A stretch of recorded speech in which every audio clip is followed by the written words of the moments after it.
მოგესალმებით მეგობრებო, მე კოტე ვარ, დღეს ვისაუბრებ სუნთქვის გაძნელების შესახებ, დისპნეასაც ეძახიან, ყველა ადამიანი თავისებურად აღწერს, ზოგისთვის ჩასუნთქვა რთული, ზოგისთვის ამოსუნთქვა, ზოგს მოჭერის შეგრძნება აქვს გულმკერდის მიდამოში, სხვადასხვანაირად აღწერენ, მაგრამ მთავარი არის, რომ ყველა იტყვის, რომ სუნთქვისას დისკომფორტი აქვს და ამას კრებითად ეძახიან დისპნეას, ანუ სუნთქვის გაძნელებას.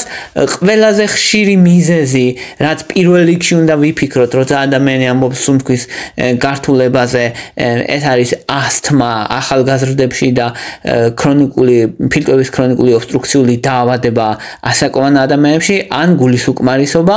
ყველაზე ხშირი მიზეზი არის ასთმა. ასთმა თითქმის ადამიანების 10%-ს აქვს და მთავარი ნიშანი, რითიც ასთმა შეიძლება იცნო, არის, რომ ეპიზოდები აქვს ადამიანს, როგორც შეტევა, აქვს ხველის ეპიზოდები, ხველა, ვიზინგი, ანუ ხმაურიანი სუნთქვა, ხმაურით სუნთქავს და მოჭერის მსგავსი შეგრძნება გულმკერდის მიდამოში და აქვს ასეთ ადამიანს შეგრძნება, რომ ვერ იღებენ კარგად სუნთქვას და ხველება. ეს ხველება უფრო ძლიერია დილით ან ღამე, ანუ ღამღამობით უარესდება. მოკლედ, ასთმა შეიძლება სხვადასხვა სიმძაფრის იყოს, კვირაში ორჯერ ემართებოდეს ადამიანს ან ნაკლებად, შეიძლება ყოველ დღე ემართებოდეს და შეიძლება დღეში რამდენჯერმე.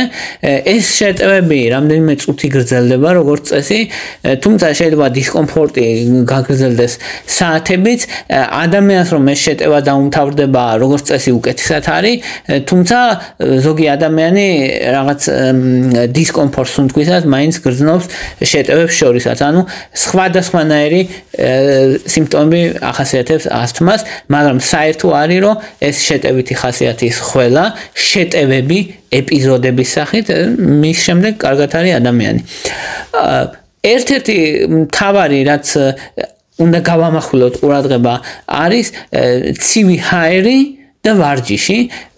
თითქმის 80-90% შემთხვევაში, ან ცივი ჰაერი არის ერთ-ერთი მთავარი ტრიგერი ამ ასთმის შეტევის, ან ვარჯიში და შეიძლება ადამიანს ჰქონდეს ის სუნთქვის დისკომფორტი ცივ ჰაერზე გასვლისას, ან ვარჯიშისას, მაგრამ არ ჰქონდეს დიაგნოსტირებული ასთმა.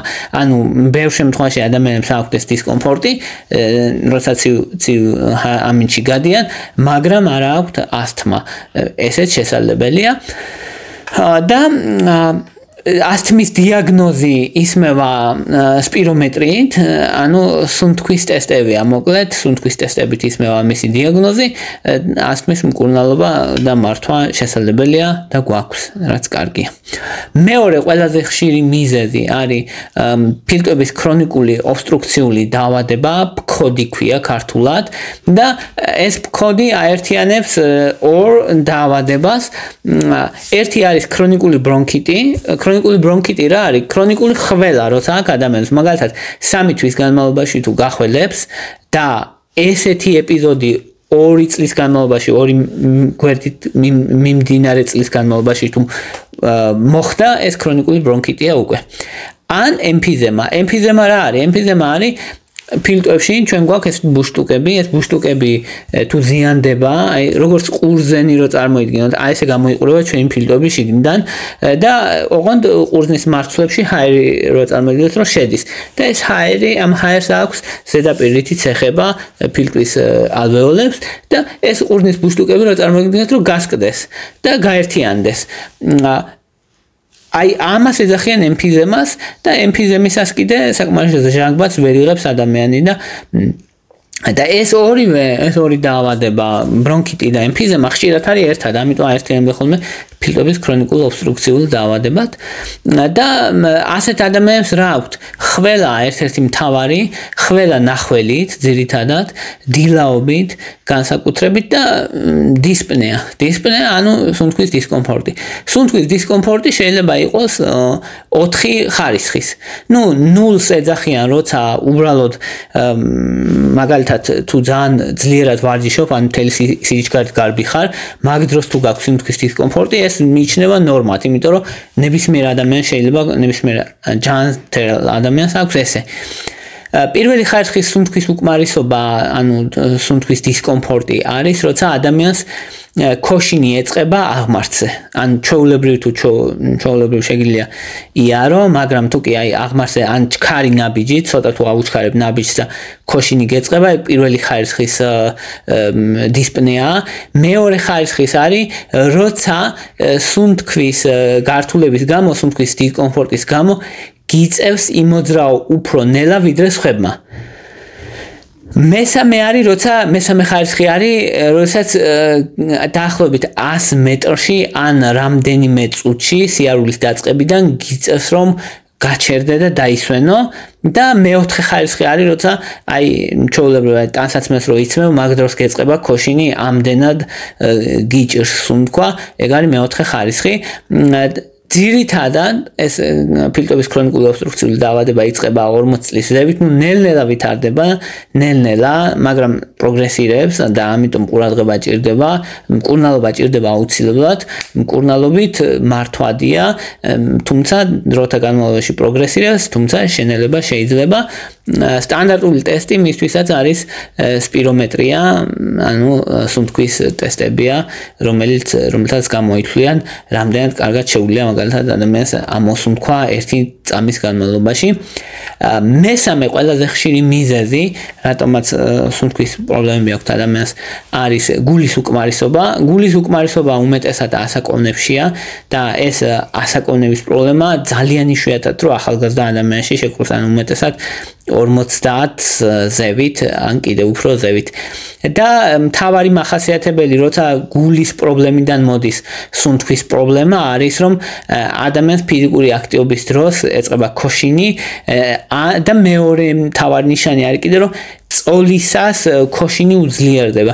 მაგალითად, აი ასთმა თუ აქვს ადამიანს ან სხვა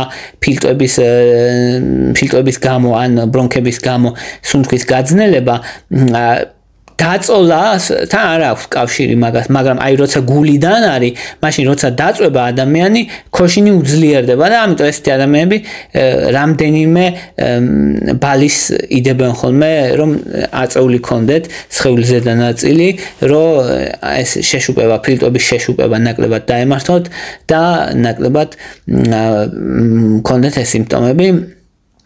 პროგრესირებს გულის უკმარისობა.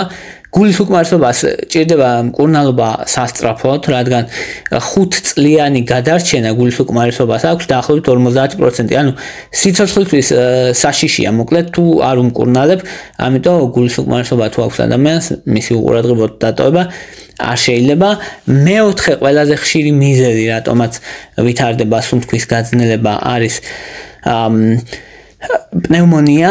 პნევმონია არის ფილტვების ანთება, რომელიც გამოწვეულია ინფექციით, უმეტესად გამოწვეულია ბაქტერიული ინფექციით, ადამიანს აქვს სიცხე, ან მთავარი ნიშანი პნევმონიის არის, რომ სიცხესთან ერთად აქვს ეს სუნთქვის გაძნელება, ნახველი აქვს როგორც წესი და ეს ნახველი არის მომწვანო მოყვითალო ფერის და სუნთქვის სისუსტე აქვს ასევე ადამიანს, ან ჩვეულებრივ რო უთხრა რომ აი იცხოვრე ისე როგორც ცხოვრობ, ვერა, იმიტომ რომ სუსტად არის და ყოველდღიურ საქმიანობაში მნიშვნელოვანი სისუსტე აქვს. გაიხსენებს ესეთი ადამიანი, ვისაც პნევმონია აქვს, რომ აი დაიწყო გრიპის მსგავსი სიმპტომები, ტყელი მტკიოდა, ეს ცხვირიდან ჩამონადენი მქონდა, დაღლილობის შეგრძნება მქონდა და მერე გართულდა და პნევმონია როგორც წესი არის გრიპის გართულება უმეტესად და ვითარდება როგორც წესი ბაქტერიის მიერ. მკურნალობაც როგორც წესი არის ანტიბიოტიკები, პნევმონიების უმეტესობა ემორჩილება ანტიბიოტიკებით მკურნალობას. ეხლა აქ მე როცა ვამბობ, მაგალითად იგივე ერთი მთავარი მახასიათებელი არის პნევმონიის სიცხე და ცხელება, ეს არ ნიშნავს რომ ეს უნივერსალურად ასეა, მე ვამბობ ყველაზე ხშირად ასეა.